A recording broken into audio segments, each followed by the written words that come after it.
What's up, guys? It's your boy Java Monkey J.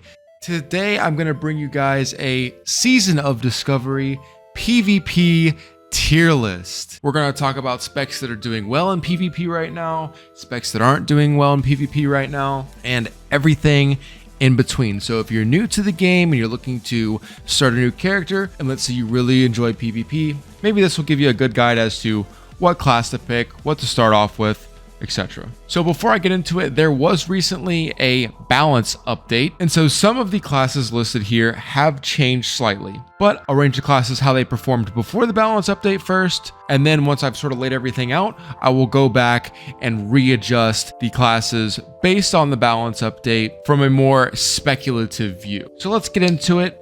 Let's discuss the PvP meta, specifically in Warsong Gulch battleground situations.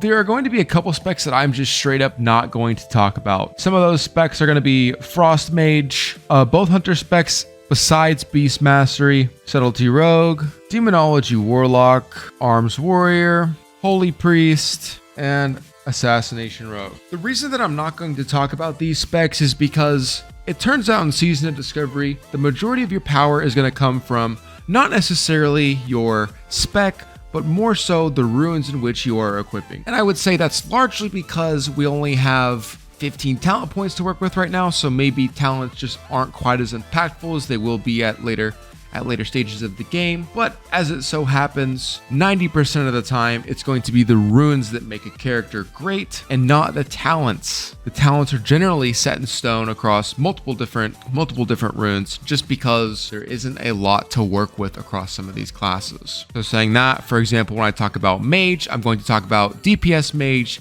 I'm going to talk about Healing Mage. When I talk about Hunter, I'm only going to talk about Beast Mastery. Same with Rogue, I'm only going to talk about the generalized rogue as a whole. And same with warrior, DPS warrior, tank warrior. Same with priest, healing priest, DPS priest. So now that we got that out of the way, let's talk a little bit about Warsong Gulch and what defines the meta in Warsong Gulch. So again, because of the fact that we're in the 25 bracket currently, there are not a lot of abilities available across all the classes. Classes are very bare bones at this point, and the major thing that most classes lack currently are movement. There's no mounts, there's not a whole lot of abilities that give characters a lot of movement. So what you'll find is the most impactful roles currently have the most movement. Saying that, one of the most impactful classes right now in Warsong Gulch is very apparent once you actually start doing Warsong Gulch competitively, is going to be Druids. Druids have the ability to not only shape shift out of slows and snares, but also the ability to move at higher baseline quickness than the normal walking speed. This means that if a Druid is on the opposite side of the map as you, and you are walking towards the Druid, more than likely you will not catch them because they have baseline 30% extra movement speed that you do not have. Now maybe you're a rogue and you have sprint, or maybe you're a mage with blink and you might have a better shot at catching them. But for the majority of classes that don't have any baseline movement increases, a Druid is oftentimes just going to dust people. And once you get into Warsong Gulch, you will see that the movement meta is so real. So not only are Druids extremely powerful because of their ability to shapeshift, but also their baseline movement makes them a go-to flag carrier and by far S tier in the Warsong Gulch meta currently. Another S tier pick is going to be Hunter. Hunter is an S tier pick because not only do Hunters also have incredibly great movement with Aspect of the Cheetah, giving them 30% increased run speed, but also right now, Hunter pets are extremely powerful. If you look on Warcraft logs, you can see in the PvE scene that Hunter pets will do about half the damage that Hunters do. Hunter pets do insane damage, they have excellent movement, and they make great characters for chasing down enemy flag carriers and chasing people through mid. Hunter is a fantastic pick, and because of their strengths both in damage and movement, they are easily an S tier pick currently in the Warsong Gulch meta. Another character that has extremely good baseline movement speed is going to be Shaman. However, I'm not going to put Shamans in S tier because I think what they have in movement, they lack in so many other places that I literally can't justify putting them in S tier. They're so much worse compared to both of these classes and the classes that will come after them that there's no way, even though Shaman has a great movement ability and Ghost Wolf, that I can put them in S tier. They're just not as good as some other classes currently. Saying that, I'm going to move down to the A tier now. And the first A tier pick is going to be Disc Priest. Now, Disc Priest has 0 movement abilities, but the reason that Disc Priest is so strong is because they have 3 very powerful, almost instant in some cases, cast healing spells that do insane amounts of healing right now. And what happens if your team is out of position and they don't have the movement speed to bail themselves out? Well, Priest comes in with giant heals and great instant cast abilities to save people in terrible positions. Disc Priest comes with amazing abilities like Penance that will almost full heal targets in just a matter of seconds. Power Word Shield that will literally save teammates right before they are about to die. And they also have one of the best heals in the game in Prayer of Mending, which is a smart heal that as you take damage, it heals you and passes itself along to other players and heals them as well. Priests are incredibly strong right now and by far the best healers that you could pick in Warsong Gulch. In fact, they're so strong, there are rumors of the Warsong Gulch meta being 3 Disc Priests and the rest of the comp is just damage characters. This priest is incredibly strong and is almost required to make up a good Warsong Gulch team currently. Another incredibly strong pick in damage and control is Af Warlock. Af Warlock's Drain Life provides incredible amounts of sustain for the Warlock. Pair that with Fear, as well as high damage in Corruption, Shadow Bolts, high sustain in meta, and great movement, Warlock is certainly A tier. Another extremely powerful class right now that is leagues above others is Ret Paladin. Ret Paladin is absolutely insane right now. They are able to spec into some baseline movement,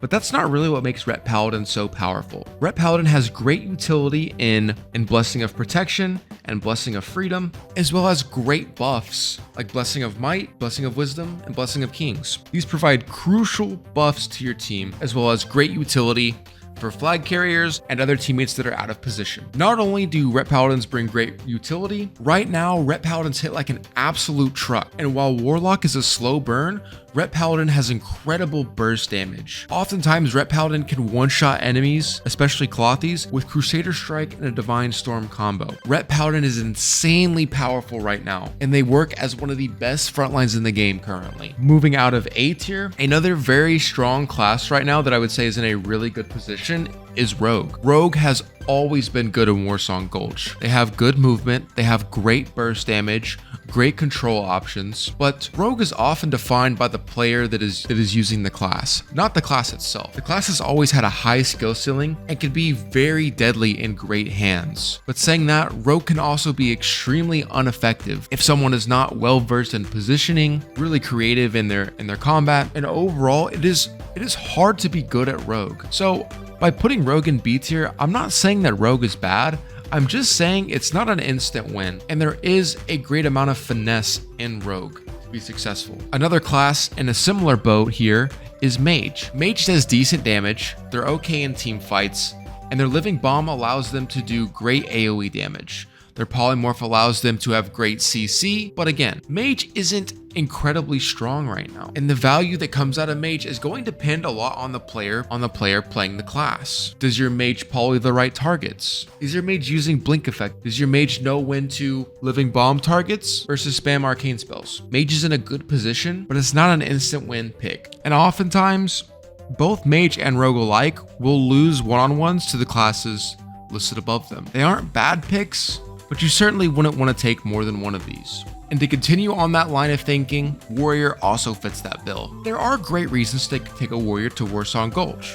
For example, Warrior has Hamstring, which is a great ability to slow targets when helping focus them down. And Warrior also has Warbringer, which allows them to be mobile in battle and charge to multiple targets while still maintaining combat. It helps them stick to targets, but when a Warrior's on you, you never feel scared. For some reason, their damage in PvP just isn't really there. It's not like a Ret Paladin where if they're stuck to you, you're in real danger of dying. Warrior, for whatever reason right now, just isn't very impactful in PvP. And that's not saying you don't bring them, because they're still a great frontline and they do bring some utility. And Battle Shout and hamstring. But to say a warrior is in a really good spot right now for PvP would be untruthful. And again, you might bring one, but you certainly aren't bringing two warriors. Moving on, the next tier of classes is going to be a bit up for debate, and I might ruffle some feathers talking about this. But in my mind, what makes a class C tier is one, you aren't certain to bring these classes to Warsong Gulch. Maybe there's better options, maybe they're not super impactful, maybe they don't bring enough utility. These are all classes that you probably wouldn't bring one, and you are for sure not bringing two of them. And let me explain what I mean by that. The first class in this tier is Holy Paladin. Plain and simple,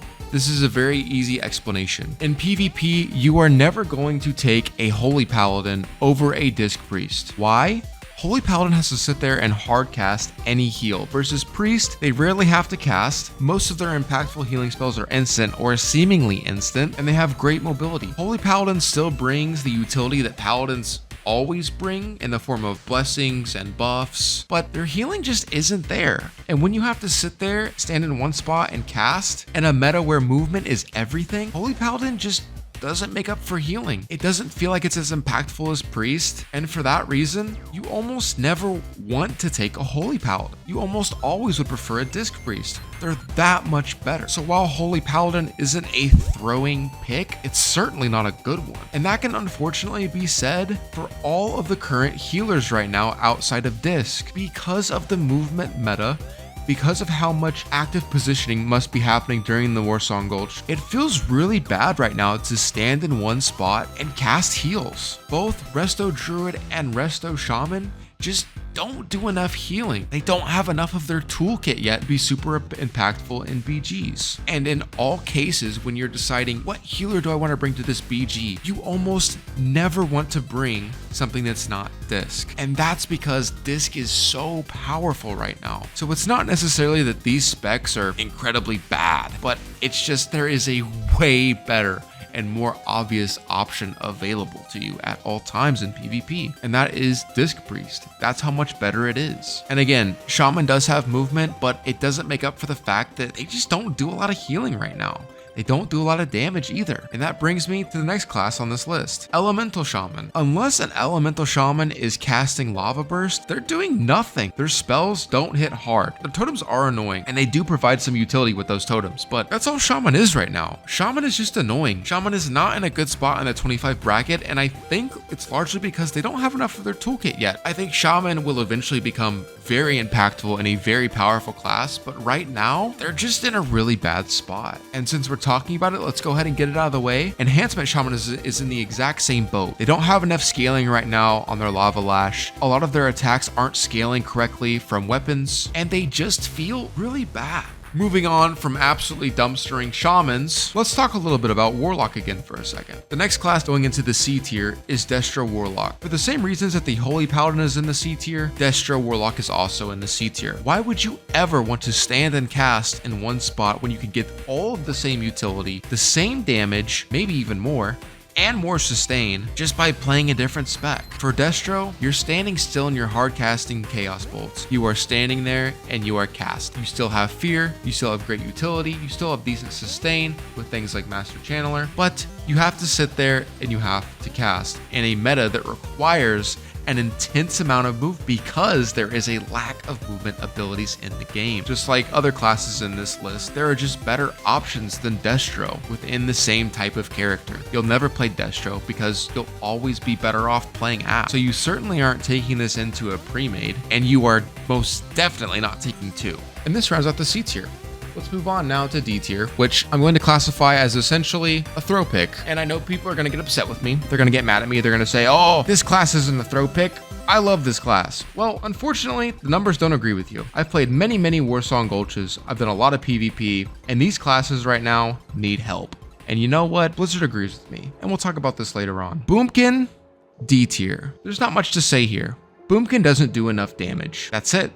They don't do enough damage. They have all the great utility that comes with being a druid, being able to shapeshift, being able to heal yourself as you go, but they just straight up don't do enough damage. They're not scary. They're not intimidating. You're not going to lose a 1v1 to a Boomkin. And I sound like a broken record, but they just don't do enough damage. Boomkin right now is 100% a throw pick, but we'll talk about this more later. The next class we'll talk about here is Arcane Mage. Arcane Mage could be debatably not a throw pick. The more that I think about it, maybe I would move them up to C tier, but for the same reason that Holy is bad, for the same reason that the other healers are bad, Arcane is bad because Disc is really good. And again, as Arcane, you're standing still, you're hard casting Arcane Blasts, you're casting Arcane Missiles, you're channeling, you're not moving. Sure, you've got some utility in Blink, but why don't you just play Fire or Frost and just have better DPS? Why would you slot an Arcane, or for the purposes of this, a healing mage, when you could just take a healing priest? It's just not optimal. And maybe you could say it could go to C tier, but I'm gonna say no. You never take a healing mage. It just doesn't happen. It's just not good. And finishing off D tier, we have the Shadow Priest. You would think Shadow Priest would actually perform pretty well because, like Affliction Warlock, they rotate around dots. They also have a great form of debuff in Homunculi, and they can even spec into Penance as well as still doing damage with damage over time abilities. They're sort of a hybrid between Disc and AF, and those are A tier, so why isn't S Priest higher? Well, just like Boomkin, S-Priest just doesn't do enough damage right now. They're not a scary class to play against. You never go up against a Shadow Priest or even really see a Shadow Priest because they just don't do damage in PvP. Sure, they have great utility. They can off-heal. They can bubble, they still do damage, but why take a worse Afflock or a worse Disc Priest? Just bring an Afflock and bring a Disc Priest. They do what they do excellent, and you don't need some weird hybrid spec doing something that you would rather just have two A tier classes in Disc and AF instead, and that's fair. But again, we will talk about S Priest, but again, we'll come back to this. Now, several throw picks, again, that you never see. I've never seen it, at least. I've never seen a prot paladin in PvP. I've never seen a prot warrior in PvP. Why? They're probably not good. You probably don't want them. I honestly don't have enough information to tell you too much about them because I haven't seen any. They're unicorns. They don't exist. So before the recent balance changes, boom, this is the tier list. If you want to have an S tier class right now, you're running Druid or you're running Hunter. Why? They have great movement, great damage, they bring good buffs, good crowd control. They're everything you could possibly want in the bracket right now. A tier, fantastic picks. Leagues above, well, maybe not leagues, clearly better classes than the ones below them. Very defined in their niche, very good, high sustain, great movement, instant cast spells, high damage, impactful buffs. That defines A tier. B tier, good in the right hands. Sometimes great in the right hands, but also could be bad in not as efficient hands. C tier, again, C tier can be described as why. Why? Why would you do this to yourself? Why would you bring this class? And you could make an argument for, but more than likely you're gonna make an argument against. D tier, you're throwing. F tier doesn't exist. However, the other day there was some balance changes, and so this tier list is gonna be shaken up a little bit. And I don't know exactly how impactful these changes are yet because we haven't had enough time to digest the meta. However, S Priest in particular just received a fantastic buff in their damage, and now they're doing almost as much damage as AF Warlock is, but they're also able to maintain some of the great healing aspects of Disc Priest. So with the new changes, I'm predicting that S Priest goes from a D tier class to a high B tier class and potentially even an A tier class with its recent changes. And again, we'll have to see how the meta unfolds and how things shake out, but S Priest right now seems really powerful. Another big W for some lower tier classes is gonna be Boomkin. Boomkin also received a big damage buff, and now their Star Surge is hitting way harder, and they still maintain the utility that comes along with the Druid, being able to power shift out of slows, being able to provide crucial buffs for the team, being able to off heal if necessary. I think we'll see Boomkin with the recent changes go up to C tier, where it's actually sort of logical to maybe take them. You're not exactly always going to want to bring them. There might be good reason not to, but there's an argument for, certainly. I don't think it will be as mandatory as, let's say, Rogue, Mage, Warrior, and now Shadow Priest, because those classes certainly will be almost required in every single Warsong Gulch comp. But I do think that Boomkin goes from D tier, as in you don't ever take it, to maybe you could, and it wouldn't be terrible. The next change I'll talk about is Enhancement Shaman. Enhancement Shaman also seen some pretty good buffs. However, I think they'll stay in D tier. I still don't think there's ever a good reason to take Shaman, and I really overall think that Shaman is just in a bad spot. Maybe I'm a doubter, maybe I'm wrong. Comment below if you think I am, and we'll talk about it. But I don't think their buffs were impactful enough to rationalize bringing an Enhancement Shaman, much less a Resto or an LA Shaman. I just don't think they're in a good spot, even with any buffs that they receive. And that's because I just don't think they have enough of their toolkit yet. However, I'll say this, Shamans will be incredibly powerful in the 40 bracket, and we'll see when we get there, but I think they're going to be outstanding at 40. The last change we'll talk about are changes to Beastmaster Hunter. Blizzard essentially was trying to reel back in pets for Beast Mastery Hunter. It didn't really work. Hunters are still doing insane damage, have insane movement, and even if you nerf the pet, hunters still do an absolutely insane amount of damage, and their ability to just constantly move around the battlefield so fast and have so much CC, and it doesn't really matter what you do to hunters. They're so good at this bracket because of the utility they provide. They pretty much have their entire toolkit online right now, and they only get more powerful. Hunters are still S tier, even though they got a big debuff, and I still think that they are a strong candidate for the S tier slot and will stay there for a while. So all that to say, guys, this is my current tier list for the PvP meta for Season of Discovery. Let me know what you guys think down below. Am I dumb? Am I completely wrong? Am I just delusional? Let me know in the comments. Let me know what you think. Let me know how you've been enjoying Season of Discovery. I've been having an absolute blast. I've been PvPing almost every single day. Actually consumed my life. So like and subscribe for more. I'm going to be coming out with new content all about Season of Discovery because that's what I'm playing right now and I'm loving it. So we'll see you guys in the next one. I've been Java Monkey J. Peace.